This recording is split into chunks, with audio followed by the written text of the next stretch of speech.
que va a hacer que Dios retire su protección y Dios retire su bendición del país, el cual Dios está favoreciendo en este momento, que es los Estados Unidos de América. Ahora, obviamente Estados Unidos ha estado cometiendo muchos errores y muchos pecados y se ha ido apartando de Dios, se ha ido apartando, y Dios también ha ido retirando su bendición paulatinamente. Por eso es que este país se encuentra en crisis. Sin embargo, Dios no ha retirado completamente su bendición de él. Cuando este país cometa esta abominación del asolamiento, tal y como leímos en algunas de las citas, vamos a presentar algunas de las citas que pusimos en esta mañana. Por ejemplo, la que se encuentra en el evento de los últimos días, página 136. El pueblo de Estados Unidos ha sido un pueblo favorecido, obviamente, por Dios, pero cuando restrinjan la libertad religiosa, renuncian al protestantismo y apoyan al papado, la medida de su culpa se habrá completado, y entonces en los libros del cielo se registrará la palabra apostasía nacional. Es entonces que Dios va a comenzar entonces a derramar el ministerio de su ira. En el evento de los últimos días, página 136, leemos esta cita: como el acercamiento a los ejércitos romanos fue para los discípulos una señal de la inminente destrucción de Jerusalén, esta apostasía, está hablando acerca de la ley dominical, podrá ser para nosotros una señal de que llegó al límite la tolerancia de Dios. Dios va a retirar su bendición entonces de este país, Estados Unidos de América, y entonces va a comenzar obviamente la debacle. Por lo tanto, si la abominación del asolamiento corresponde con la ley dominical, entendemos que 1290 días antes tiene que ocurrir lo que llamamos, tiene que ser quitado el continuo. Bienaventurado el que espere y llega hasta 1335 días, 45 días más tarde serían los 1335 días. Y nos dimos cuenta que esto no podía ser simbólico, sino que tiene que ser como literal. La principal razón es que después de la abominación del asolamiento, después de la ley dominical, tendrían que pasar un total de 45 años si fuera día por año. También vimos que todo lo que se encuentra en el libro de Daniel, capítulo 11, es literal. Todo el contexto es literal. Los eventos literales, el ángel no utilizó símbolos para referirse a ninguno de los eventos que él mencionó acerca del futuro. Eso quiere decir que si el ángel no utilizó símbolos, estaba hablando en forma literal. Personas reales, estaba hablando de reyes, estaba hablando de países, incluso algunos mencionados por nombres. Ahora, los países muy del futuro, ni siquiera los mencionó por nombre, solamente se refirió a ellos como un rey del norte. Vamos a encontrar al rey del norte, un rey del sur, y luego mencionó acerca de matrimonios entre ellos, hijos, guerras entre los descendientes, y todo eso lo fue mencionando. Y obviamente todo fue en una forma literal, hasta que llegamos a los eventos importantes, donde menciona el tiempos, medio de un tiempo, y donde menciona los 1290 y los 1335 días. Por lo tanto, estos 1290 y 1335 días tendrían que ser también literales. Ahora avancemos, esto ya lo vimos. También vimos que el continuo tiene que ver con todo lo que se hace del santuario. Y les expliqué que desde mi punto de vista, el continuo es la iglesia adventista del séptimo día. Y les dije por qué. Les dije que todo lo que se hacía en el santuario, tenía que ver con el tamid, o el continuo. Y que si el incienso era continuo, el fuego era continuo, los panes son continuos, la intercesión es continua, el sacrificio es continuo, entonces todo eso es el continuo. Tú no podías decir la intercesión de Jesús en el santuario es el continuo, como algunos teólogos dicen que la intercesión de Jesús es el continuo. Sí, pero la intercesión sacerdotal nada más es continuo. Sí, es cierto, es continuo, pero estás dejando fuera a los panes, estás dejando fuera el aceite, estás dejando fuera el fuego, estás dejando fuera obviamente al sacrificio, lo estás dejando fuera. Obviamente, si dices que es el sacrificio, estás dejando fuera todo lo demás. Si dices que es nada más los panes, estás dejando fuera todo lo demás. Para que todo esté involucrado, tenemos que decir que es el santuario. Y entonces tenemos que buscar qué cosa cumple en el tiempo del fin la función que el santuario cumplía. Ya nos dimos cuenta que esa función la cumple la iglesia. Dios puso al santuario en la tierra como una ilustración, como una maqueta, como una guía, para que cuando alguien quisiera saber cómo salvarse, todo lo que tenía que hacer esa persona era venir al santuario y ver todo lo que ocurría en el santuario, y al ver todo lo que ocurría en el santuario, esa persona llegaba a la conclusión de que así te puedes salvar. Por lo tanto, en el tiempo del fin Dios tiene que tener algo similar, y nos dimos cuenta que es la iglesia adventista la que cumple esa misión. La iglesia adventista, cuando alguien viene a la iglesia adventista, la persona entiende qué tiene que hacer para salvarse, entiende cómo vivir, entiende qué es lo que Dios espera de él, entiende todas las doctrinas de la iglesia, obviamente, y a través de eso nos dimos cuenta que hay otras iglesias también que tienen santuarios, pero sus santuarios son santuarios adulterados. Por eso hay que destruir al continuo. El continuo es el único santuario que realmente está en la forma como debe estar. Ahora viene la pregunta: ¿y qué quiere decir bienaventurado el que espere y llegue hasta 1335 días?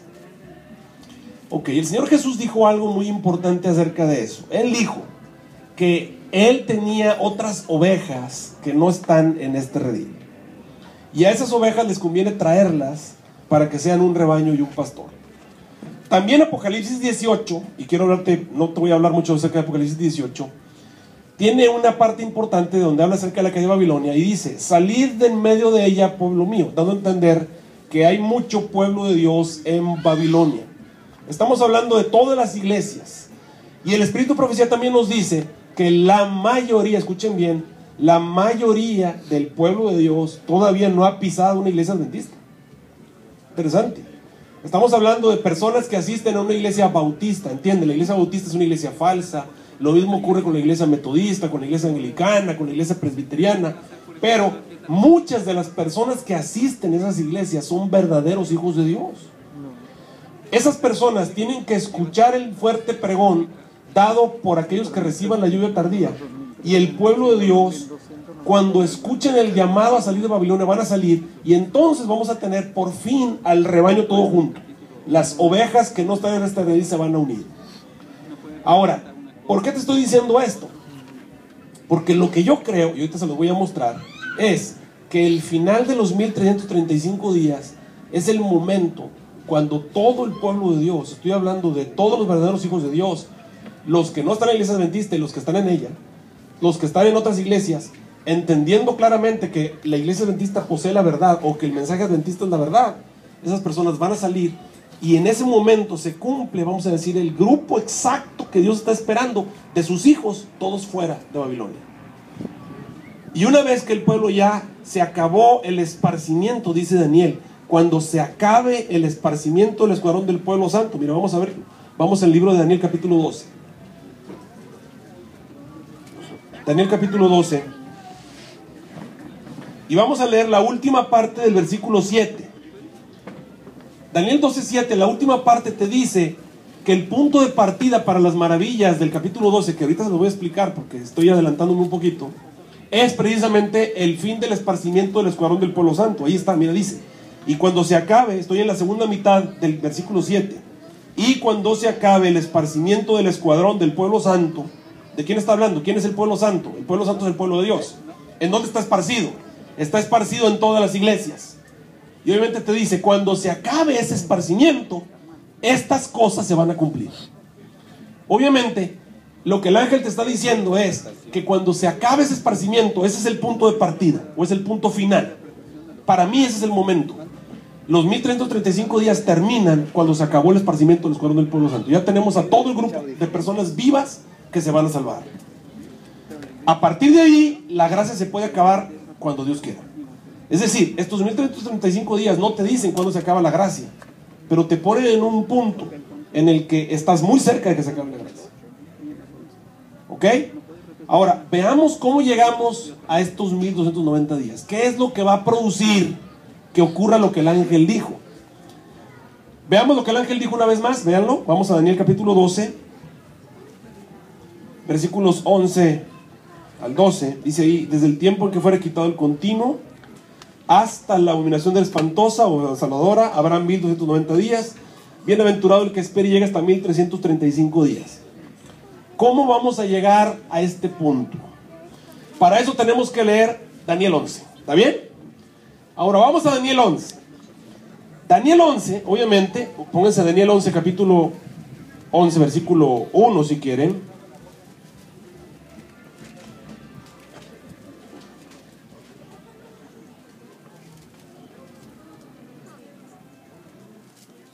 Déjeme.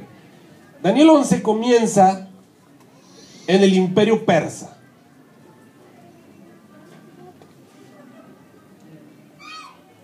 Tal vez tengo que ubicarlos desde el capítulo 12. Vamos a ver.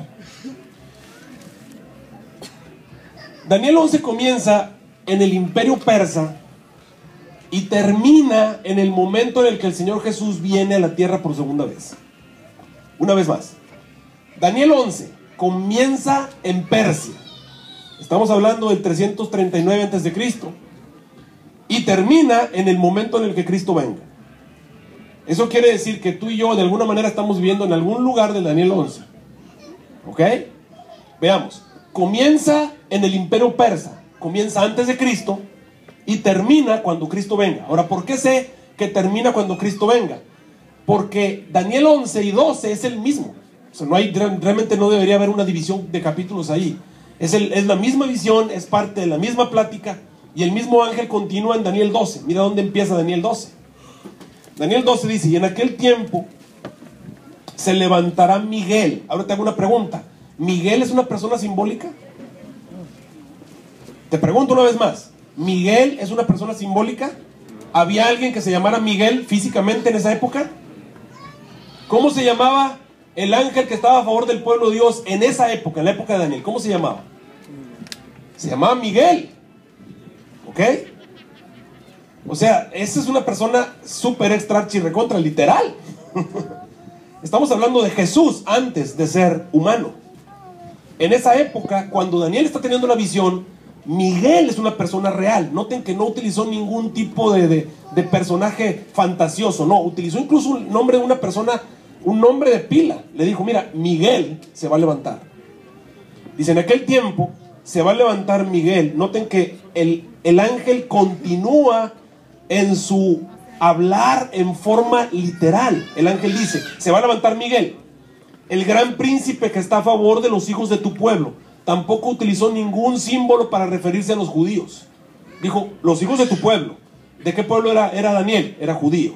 Entonces le está diciendo: ok, Miguel, que es una persona real, ahí está, mira, si lo quieres, ahí está Miguel. Ese es Miguel. Miguel se va a levantar en ese tiempo, en esa época, al final de la historia, se va a levantar Miguel. Él ha estado a favor de los hijos de tu pueblo. Y en ese tiempo va a ser un tiempo de angustia cual nunca ha habido. Esa palabra Jesús también la utilizó al decir que va a venir un tiempo de angustia cual nunca ha habido. ¿Qué símbolo hay en eso? El tiempo de angustia cual nunca ha habido. ¿Cómo le decimos el tiempo de angustia cual nunca ha habido? ¿Cuál es? Pues el tiempo de angustia de Jacob. Pero es el tiempo de angustia cual nunca ha habido. O sea, no hay ningún símbolo en eso. El ángel sigue sin utilizar símbolos. Será tiempo de angustia cual nunca ha habido. Dice: desde que hubo gente hasta entonces, pero en aquel tiempo va a ser libertado tu pueblo. Todas las personas que estén anotados en el libro de la vida, esas se van a salvar. Nota que el ángel sigue en su hablar literal, no está utilizando ningún tipo de símbolos. Y los que están dormidos en el polvo de la tierra, ahora pregunto, ¿el estar dormido es algún tipo de símbolo? No. Tampoco es un tipo de símbolo. Cuando el Señor Jesús se encontró con la hija de Jairo, que estaba muerta, ¿qué dijo? ¿Cómo dijo que estaba? Solo duerme. Y cuando te encuentras en la Biblia, más de 60 veces en la Biblia, te vas a encontrar que en la Biblia, en historia, donde sea, cuando alguien se moría, decían: durmió con sus padres, duerme en el polvo, están dormidos, van a despertar. Cuando Jesús se refirió a la muerte de Lázaro, ¿cómo se refirió a él? Lázaro, nuestro amigo, ¿cómo está? Dormido. Está dormido. Entonces están dormidos. Y dice ahí: los que duermen en el polvo de la tierra serán despertados, unos para vida eterna, otros para vergüenza y confusión perpetua. Y los entendidos resplandecerán como el resplandor del firmamento, y los que enseñan la justicia como las estrellas a perpetua eternidad. Daniel, no te preocupes, cierra estas palabras, sella este libro. Van a pasar muchos, la gente va a andar muy apurada en aquel tiempo y la ciencia se va a aumentar. Noten que no hay simbolismos, no hay simbolismos. No hay bestias, no hay cuernos, no hay ojos, no hay cosas raras, no hay animales, no hay símbolos. Y eso es lo que me desespera cuando yo hablo con algún teólogo por ahí. Te digo que tenía ese teólogo y le decía: deme algún símbolo, por favor. Deme uno aunque sea, uno chiquito aunque sea. Deme uno, un símbolo aunque sea, alrededor de las fechas, en Daniel 11, en Daniel 12, deme uno, aunque sea uno chiquito, deme un símbolo. Y ahí lo está buscando. Dice: no hay, nomás los días. O sea, usted me está diciendo que